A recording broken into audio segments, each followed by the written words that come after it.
Mpendwa mtazamaji na mfuatiliaji wa Ushindi Online Solution, karibu tena leo katika namna ya kuomba cheti cha kuzaliwa katika mfumo wa RITA.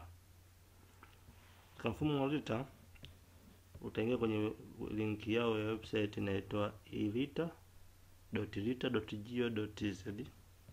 Baada hapo kwa ukiingia hapo, kwanza kama una account utabidi utengeneze account. Utagonga hapo kwenye register. Gonga hapo kwenye register. Itakuja menu kama utajaza jina lako la kwanza, jina la katikati, jina la mwisho, jinsia yako utajaza, utaifa wako utachagua umezaliwa wapi, utaweka na email yako, namba yako ya simu. Hivyo utatengeneza password ambayo password utarudia mara mbili. Sasa password yake inatakiwa iwe tarakimu kuanzia 8. Vile vile baada ya tarakimu 8 unatakiwa uchanganye namba, herufi kubwa na ndogo na zile special character. Ndio password yako itakuwa inafaje imekubali. Kwa baada ya kujisajili sasa kwa kupitia hiyo menu, basi account yako itakuwa tayari registered na utatumia ujumbe kwenye email yako kwa ajili ya kuapprove hiyo account yako. Kwa baada ya kuwa umeweza kujiregister kwenye account, hatua inayofuata sasa namna gani unaweza kwenda kuomba cheti cha kuzaliwa. Utakwenda hapa kwenye sign in, ingia hapo, utajaza ile email yako pamoja na password. Naomba nijaze. Baada ya kuwa umeingia kwenye account yako itafunga kama unavyoona hapo. Kwa mimi hapo nishafanya mambo mbalimbali. Sasa tunataka tuombe cheti cha kuzaliwa. Kwa utakuja hapa, kumbuka RITA inatoa huduma mbalimbali, hata vyeti vya kifo itatoa. Kwa utaona hapo kwenye icon ya death service, maana huduma za vifo, maana vyeti vya kifo na kadhalika na vitu vingine hapo vilikuta. Kwa kutaka kuzaliwa mako utaenda kwenye huduma za kuzaliwa, birth service. Utagonga hapo. Baada ya kugonga hapo, utafunga menu kama unavyoona. Hapa kuna maombi nitengeneza, sawa? Hapa kuna pending, kuna ombi moja ambayo haijakamilika linaendelea. Hapa kuna maombi 8 hapo submitted. Sasa unapokuwa unataka kuomba ombi la kuomba cheti kipya, utagonga hapo kwenye birth application. Baada hapo kuna hii kuomba cheti kipya ambayo new birth certificate application na change from old to new. Kama una vyeti vya zamani unataka kubadilisha kuja kipya, utagonga hapo. Na hii sehemu ya mwisho hapa request verification. Hapa ndio ile sehemu ambayo kunafanya verification, uhakiki wa vyeti kwa wale ambao wanaomba bodi ya mikopo na sehemu nyingine ambazo zinahitaji kuhakikiwa cheti. Kwa ukifika hapo nakuja new birth certificate. Baada hapo itafunga menu kama unavyoona hapo. Hii sehemu ya kwanza ni taarifa za mtoto. Maana yake utaanza kuangalia sasa kama mtoto ana NIDA au hana, utasema kama no utasema yes. Ukisema yes itakutaka ujaze NIDA, na kama no maana yake NIDA hana utaacha wazi. Utakuja jina la kwanza labda anaitwa Emmanuel, sawa? Afu jina la katikati Emmanuel Samuel, sawa? Bernardo, sawa? Other name sio lazima kiweza ukaweka, kama kuna jina la ziada utaweka. Sex labda ni male, utajaza. Utakuja tarehe ya kuzaliwa, labda kazaliwa tarehe 1 mwezi wa 8 mwaka 2024, sawa? Mobile number utaweka namba ya simu, sawa? Kumbuka namba za simu zima zote tarakimu 10. Baada ya kujaza utachagua ID type. Maana hicho kitambulisho, huyo mtoto kama ana kitambulisho utajaza, kama hana utasema not available, sawa? Baada ya hapo kazi yake huyo mtoto, hata kama ameshaajiriwa, maana kama ungeza mtamu unaweza kwamba ni mtu mzima, kwa utasema kazi gani anayofanya. Kama mtoto ni mdogo ana kazi utasema nani employee. Baada ya hapo utachagua education, labda never studied au not yet. Hayo amesema tu not started, hajasema not never studied, maana bado hajasoma. Kama amesoma utachagua level ya elimu kulingana na huyo mtu husika unayemwombea, sawa? Baada hapo kuna sehemu imeandika born alive, kama amezaliwa akiwa mzima ndio utasema yes. Baada hapo utasema continue. Format ya namba mara nyingi nataka ianze na 0. Kwa utajaza hapo, sawa? Baada hapo uta continue. Kisha continue, bado zinaendelea taarifa za mtoto, sawa? By default country of birth ni Tanzania, wameweka hivyo kwa sasa ni Tanzania. Kwa makeveti mnazaliwa kwa watu waliozaliwa Tanzania, haijalishi ni raia wa nchi gani. Maana inaweza kama mtoto baba alitoka nchi nyingine akaja kazaliwa Tanzania, kwa hiyo mtoto ana haki ya kupewa cheti. Utachagua mkoa aliozaliwa, maybe tuseme Dodoma, wilaya tuseme Bai alizaliwa, kata Makanda, street utasema baba Makanda. Sawa.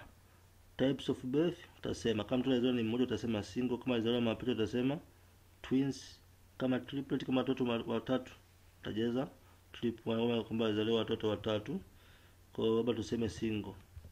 Baada ya hapo place of birth, alizaliwa nyumbani au kwenye kituo cha afya. Kama nyumbani utasema nyumbani, kama ni kituo cha afya utasema kituo cha afya. Kama usichagua kituo cha afya utachagua ni hospitali gani, maybe Chipanga Health Center. Sawa. Mtoto alizaliwa na uzito kiasi gani utasema. Mara nyingi hivyo taarifa zote zipo kwenye kadi la kliniki la yule mtoto. Kwa hiyo baada ya hapo, wakati anazaliwa alikopo nani pale hospitalini, doctor, nurse au traditional birth delivery au relative, utasema labda nurse. Sawa.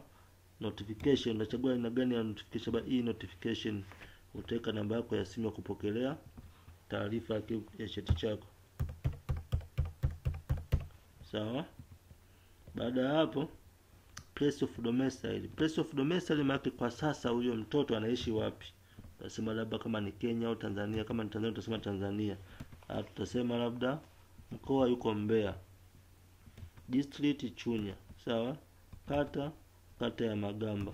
Sawa. Kijiji Magamba au mtaa. Kijiji au mtaa ni Magamba. Physical address utasema labda Magamba.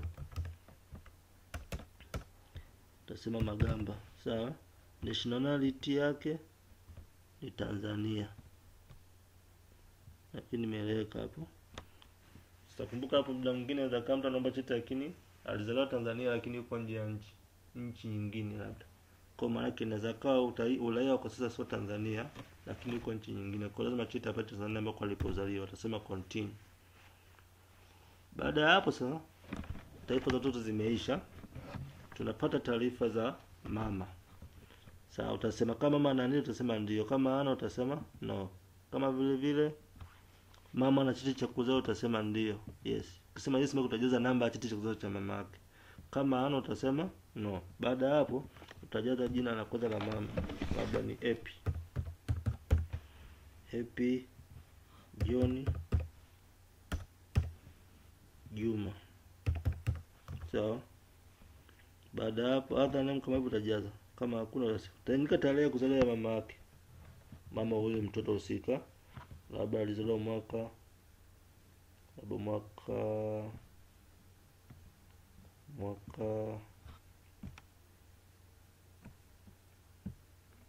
mama alizaliwa labda mwaka gani tuangalie. Labda mwaka 87 mwezi Januari tarehe 1. Sawa. Kwa by default kama ni mama inakuja female moja kwa moja. Utajaza namba ya simu ya mama, ukianza na 0. Sawa. Labda 01.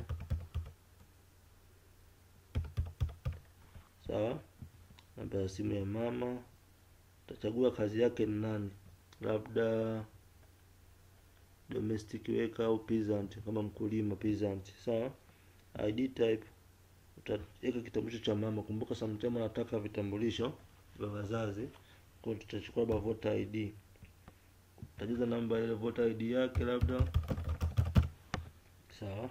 Education ya mama labda primary education. Sawa. Is mother alive? Kama mke ni mzima utasema yes. Kama ameshafariki utasema no. Kwa sababu tunashumu ni mzima utasema yes. Sawa. Baada kuanza taarifa zote utapenda next. Baada hapo kitachofuata place of domicile of mother, kwamba kwa sasa mama yake anaishi sehemu gani, maybe Tanzania, mkoa anaishi wapi, Dar es Salaam. Sawa. Wilaya labda Kinondoni. Sawa. Kata labda Magomeni. Sawa. State of birth. Hapa hii inaona kidogo kama imekosea. Hapo sio state of birth, maana yake kwa wakati ule hiyo Magomeni anapoishi domicile hiyo. Magomeni sehemu gani? Sababu Magomeni labda tutasema Mwembe Chai. Sawa. Physical address Magomeni Magomeni Mwembe Chai. Uraia wake utasema labda Tanzania, au kama alikuwa ni Mkenya au Muethiopia utasema, au nchi yoyote ile duniani utaangalia. Country of birth, alizaliwa nchi gani mama yake utasema, kama Tanzania au wapi, sawa. Number of pregnancy, labda mama ni mimba ya ngapi, labda ni ya 4, sawa. Number of children, labda na watoto wangapi, 5, sawa. Alafu number of self delivery, labda ni 5, kwamba watoto wake wote waliozaa wakiwa salama, si ndio? Number of deaths before death, ni wale ambao kama itokea watoto walifariki baada ya kuzaliwa utasema, kama hakuna utasema 0, sawa. Kama hivyo utasema nafikiri naeleweka. Months of pregnancy, prenatal care begin, kwamba zile prenatal care zinaanza muda gani. Mara nyingi zitakuwa zinazo kwenye kadi, lakini si za muhimu sana. Utaweka tu namba yoyote au utaweka kulingana na maelezo ya mhusika. Utasema next. Baada hapo taarifa ambazo zimefanyaje, zimeisha. Tarudi taarifa za baba. Kama ana ndio utasema, kama ana utasema no. Kwa sasa tuseme no ili tusijaze. Baada hapo kumbuka taarifa zilikuwa za mama. Baada hapo tunakwenda kwa nani? Kwa baba. Baba labda anaitwa nani? Fadhili, jina la kati labda Fadhili Enoki Emmanuel, sawa. Kama kuna jina la utasema ndio. Tarehe kuzaliwa baba labda utachagua hapo mwaka wake kuzaliwa. Chagua mwaka wake kuzaliwa, labda mwaka 69 Januari 10, si ndio? Sex by default itakuja male, namba yake ya simu, sawa. Kama namba zimepungua itakukatalia system. Sasa baada ya kuwa umeweza kujaza taarifa za mtoto, za mama na za baba, sehemu inayofuata ni sehemu ya informant. Informant maana yake ni nini? Kwamba ni mtoa taarifa, kwamba ni yupo tele kukiri taarifa hizo kwenye mfumo ni sahihi. Kwa hapo unaweza kumchagua mama, baba, kama kuna dada yake. Ukichagua dada maana yake itakuwa jize taarifa za dada huyo, taarifa zake. Na kama ni mama, ukichagua mama basi zitakuja zile taarifa ambazo umezijaza kwenye mfumo. Basi baada hapo kishajaza, ukichagua mama au baba, utaenda next. Itaendelea taarifa zile ambazo ulijaza mwanzoni katika mfumo. Baada hapo kinachofuata ni pick up office. Sasa naomba hapa nisimalizia, nikutajie tu kwamba pick up office nako utachagua ofisi na mkoa ambako utapokea cheti chako. Maana yake utaomba kwenye mfumo, lakini utaenda kulipokelea sehemu. Sio utachagua hapa mkoa, sawa. Utachagua wilaya, utachagua na ofisi. Utachagua ofisi ambayo unaona kabisa wewe utakuwa rahisi kwa kufika. Baada ya hapo continue. Ukicontinue utaenda kwenye attachment. Sasa kwenye attachment utakuta kuna orodha mbalimbali za attachment zimewekwa, ambapo lita yenyewe wanahitaji angalau uweke attachment mbili. Sasa hizo attachment zinaweza kuwa kadi ya kliniki ya mtoto, inaweza kuwa living certificate au cheti cha darasa la 7, inaweza kuwa kitambulisho. Kifupi vimeorodheshwa hapo, tutapogonga kwenye attachment hapo utaorodhesha. Baada hapo kipengele kinachofuata hapa ni declaration. Utakiri, kuna sehemu utakibox utapiga tick kukiri hizo taarifa kama ziko sahihi. Baada hapo kuna control. Na ukishagonga declaration ukapiga continue, sawa, kinachofuata hapo ni utapewa control number ya malipo, na inaonyesha kiasi ambacho unatakiwa kulipia. Ukishalipia basi utakuwa unasubiria cheti chako. Kwa mfano hapo tuangalie mfano. Sasa ukishakuja hapo ukifungua hapo kwenye submitted application, utakuwa unaangalia status kwamba kama hiki certificate issued au nini, utaangalia kwa inasoma. Kwa utaangalia zile taarifa zake. Kwa hiyo kwa kifupi hivyo ndo namna ya kuomba cheti RITA. Sasa kusubscribe, like na comment, pia share kwa watu wengine. Asante sana.